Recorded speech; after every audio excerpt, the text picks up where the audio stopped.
कहा ये भागवत है क्या, क्या है ये भागवत।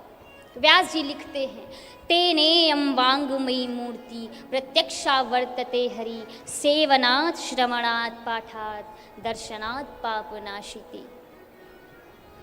तेनेयं वाङ्मयी मूर्ति, ये स्वयं श्री राधा रानी और श्री ठाकुर जी का वाङ्मयी विग्रह है।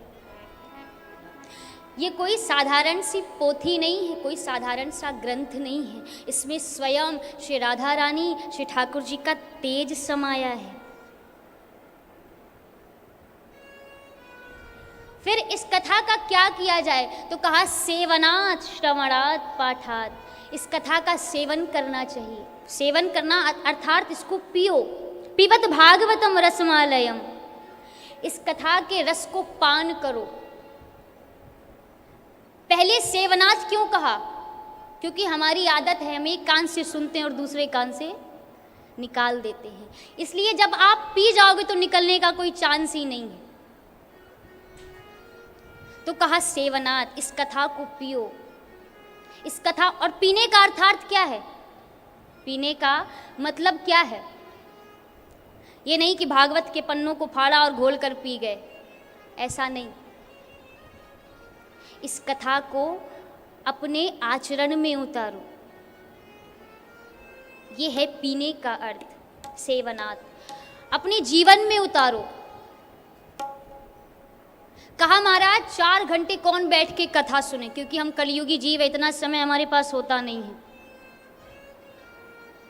तो कोई और उपाय, तो कहा सेवनात् श्रवणात् पाठात्।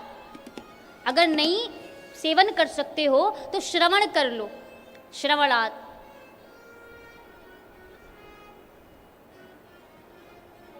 और कहा महाराज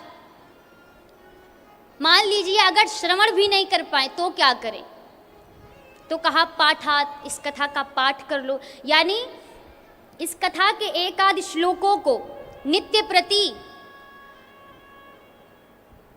इन श्लोकों का गान करो, उच्चारण करो।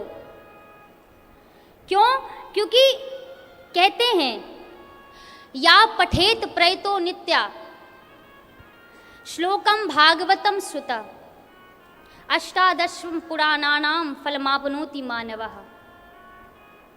जो जीव इस कथा के श्लोकों का पाठ करता है उसे 18 पुराणों को पाठ करने का फल प्राप्त होता है। सब नहीं, रोज एक श्लोक पढ़ो, रोज एक श्लोक पढ़ो। और कहा महाराज अगर पढ़ भी ना पाए तो क्या करें, क्योंकि इतने कठिन कठिन श्लोक होते हैं, नहीं पढ़ पाए तो क्या करें। तो कहा दर्शनात् पापनाशिति, इस कथा का केवल दर्शन भी कर लिया जाए तो ये हमारे पापों को नाश कर देती है।